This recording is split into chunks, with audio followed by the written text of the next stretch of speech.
Right then, Blades faithful, we need to talk. 3 massive stories that could define where this season goes from here. And trust me, you'll want to stick around for all of them. If you're new to the channel, hit that subscribe button right now and join thousands of fellow Blades fans who get their Sheffield United news first. Ring that notification bell too. You don't want to miss a single update during what's shaping up to be a crucial period for our club. Today we're diving deep into 3 stories that matter. First up, Danny Ings might finally get his moment to prove why he was brought to Bramall Lane. Then we'll look at a disciplinary tightrope walk that could see 3 key players banned at the worst possible time. And finally, we'll examine the massive opportunities staring us in the face. Chances we absolutely must take if we're going to turn the season around. Let's get into it. Could Danny Ings be the answer we've been desperate to find? Chris Wilder thinks he might be, and after 9 matches with just 3 goals, we need someone to step up. Let's be brutally honest about where we are. 9 championship matches played, 8 of them losses, and we're sat rock bottom of the table with 3 measly points. But here's the truly worrying bit. We've scored only 3 goals in those 9 league matches. 6 of those games we didn't even find the net once. That's not championship survival form. That's a crisis. The defeat at Hull last week, that 1-0 loss at the MKM Stadium, perfectly summed up our problems. Wilder himself called our attacking play loose and rushed. Those were his exact words. He pointed straight at the confidence, or rather the complete lack of it, that's plaguing our lads in and around the final third. When your manager's talking about decision-making breaking down, you know it's serious. Now, this is where Danny Ings enters the picture. The 33-year-old striker arrived at Bramall Lane right at the end of the summer transfer window. Signed on a free after West Ham let him go. It was a 1-year deal, basically a short-term fix. The former boss Ruben Sells was clear about why he wanted him. He needed to replace Kiefer Moore's experience after he left for Wrexham, and Ings fit the bill perfectly, Sells said at the time, and I'm quoting here, "Danny is fit and wants to prove his worth by scoring goals." He went on to praise Ings as a great addition for us as a player and as a person. The emphasis was on that experience, that know-how, both inside and outside the box. Sells talked about Ings coming in to compete for that number 9 spot and raising the level of competition in the squad. But here's the thing, Ings has barely featured. He's been recovering from injury, which explains why he only came off the bench in the losses to Southampton and Hull. Against the Tigers, though, something clicked. He played 27 minutes and Wilder was genuinely impressed. Ings came on, made an immediate run, and won a penalty that we then proceeded to miss. Typical of our luck this season, isn't it? And that's not even the most important part. What really caught my attention was what Wilder said after that home match. He singled out Ings specifically, alongside Tom Davies, mind you, saying, "Danny comes on, makes a run straight away and wins us a penalty that we need to convert, and obviously we miss." That's why these lads have played at the highest level. And that's why I say to our lads, it's a great example. You've got to stand up in these moments when we're in the position we're in. Think about that for a second. Wilder is basically holding Ings up as the standard, the example that others should follow. When your manager does that, it usually means more playing time is coming, and frankly, we need it. Tyrese Campbell has been Wilder's go-to striker since he returned to the club. He started all 4 matches under the gaffer, and while Campbell's got to goals this season, making him our top scorer, that tells you everything about our struggles up front. Could Ings provide a different option? He's got Premier League pedigree. We're talking about someone who scored 46 goals in 100 appearances for Southampton, who played for Liverpool, Aston Villa, West Ham. Yes, he's 33. Yes, he only managed 5 goals in 69 appearances for West Ham.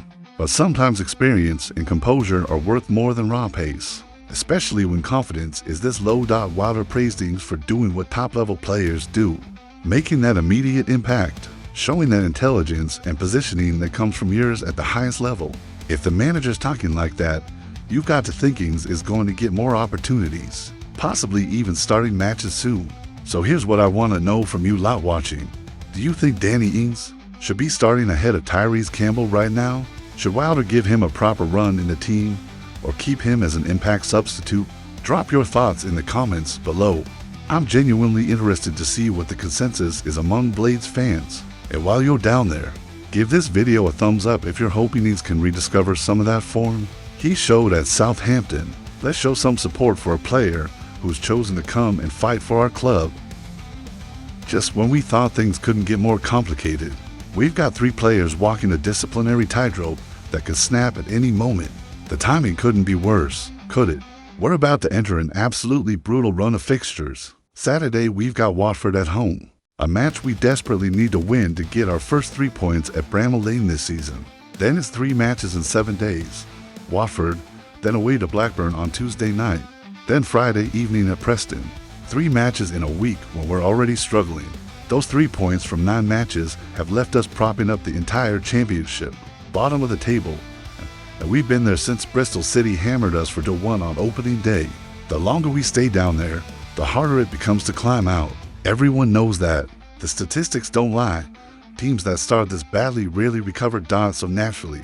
This is exactly when we discover that 3 of our key players are 1 booking away from trouble.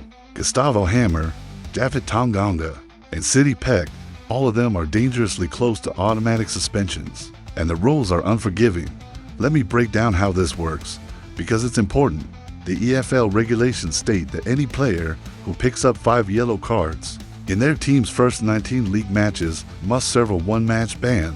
That's the threshold. 5 bookings before match 19, and you're suspended. Hammer is the one in immediate danger. He's already on for yellow cards from just 6 appearances this season. For yellows in 6 games. That means he's been walking this tightrope for 3 matches now, trying to avoid that 5th booking. 1 missed him challenge, 1 moment of frustration, 1 referee who's card happy, and he's gone for a match. Tanganga and Peck are slightly better off, but not by much. They've each got 3 yellow cards already, which means they're away from a ban. Now here's the concerning scenario. If either of them gets booked against Watford on Saturday, and then picks up another yellow at Blackburn on Tuesday, they'll miss that Preston match on Friday night. With matches coming so thick and fast, the risk multiplies. But wait, it gets more complicated than that. The cutoff point to avoid the first suspension is after United's 19th championship match of the season. That's the home game against Stoke City on December 6th. So Hammer, Tanganga, and Peck need to avoid reaching 5 yellows before then. After that 19th match, they're in the clear from that first suspension threshold. But here's where it gets nastier. For every 5 yellow cards accumulated, an additional match gets added to the suspension. 10 yellow cards equals a 2-match ban. 15 yellow cards means 3 matches out. The threshold to avoid a 2-match suspension for accumulating 10 yellows runs all the way until after the 37th round of fixtures. So this disciplinary worry isn't just a short-term problem. It could haunt us all season. And think about what this means tactically for Wilder. Does he rest any of these players? Can he afford to? Hammer's been important in midfield despite the yellow cards. Tanganga's experience at the back is valuable. Peck offers energy and drive. If any of them pick up bans now, during this crucial 3 matches and 7 days stretch, we're weakened at exactly the wrong time. The manager's already dealing with a squad short on confidence, struggling for goals, and stuck at the bottom of the table. The last thing he needs is to lose key players to suspension because they picked up soft bookings. But equally, he can't ask them to pull out of challenges or play with fear. That's a guaranteed way to lose matches. Here's my question for you. Should Wilder rest Gustavo Hammer against Watford to protect him from suspension? Or do we need him on the pitch too badly to leave him out? Is 1 match guarantee better than risking him and potentially losing him at a worse time? Let me know what you'd do if you were the gaffer. Make sure you're subscribed and have notifications turned on, because we'll be tracking this situation closely. As soon as any of these lads pick up their next yellow card, we'll have a video up breaking down what it means for the upcoming fixtures. You won't want to miss that analysis. Sometimes in football, the stars align and opportunities present themselves on a silver platter. Right now, we've got a massive chances staring us in the face, but only if we're good enough to take them. Let's set the scene. We're bottom of the championship with 3 points from 9 matches. We've lost 8 of those 9 games. Our home record is genuinely embarrassing. Played for at Bramall Lane, lost all 4. Scored just 2 goals. Every visiting team that's come to our ground this season has taken all 3 points. That Bristol City defeat on opening day put us bottom, and we haven't moved. We're in free fall, and the longer this goes on, the deeper the hole gets. But dwelling on what's already happened achieves nothing. We can't change those results. What we can do is look forward and identify where the next points are coming from. This Saturday, Watford visit Bramall Lane. Now, The Hornets aren't in terrible form. They picked up 12 points from 9 matches, which is respectable. But here's the crucial detail. They earned 3 victories. That contributed to 75% of their total points. And all 3 of those wins came at Vicarage Road. At home, they're solid. Away from home, they're dreadful. Get this, Watford haven't won away from home since February. We're talking about 8 months without an away victory. Their away record this calendar year is shocking. Genuinely one of the worst in the division. And they're coming to Bramall Lane, where admittedly we haven't won yet, but where we're desperate to put that right. On top of that, Watford have just sacked their manager Paulo Pezzolano and brought back Javi Gracia. New manager bounce can work both ways. Sometimes players are energized. Sometimes there's disruption and uncertainty. Gracia only returned last week, so he's barely had time to work with the squad. There's an opportunity here. Clear as day. Then we've got Blackburn away on Tuesday night. The Rovers are facing Coventry City away this weekend. But here's what matters for us. Blackburn haven't won at Ewart Park all season. Not once. Their home form is as bad as our away form, and that's saying something. They're vulnerable in their own stadium, and we need to be the team that capitalizes on that weakness. So we've got to opponents with glaring weaknesses at exactly the right time. Think about what winning those 2 matches would mean. 6 points from Watford and Blackburn would completely transform our situation. We'd be off the bottom. Confidence would flood back into the squad, and suddenly that Preston match on Friday night looks winnable, rather than like another uphill battle. But, and this is a massive but, we cannot take anything for granted. We've got our own problems, as we've discussed at length. We can't score goals. Our confidence is shot. Our home record is abysmal.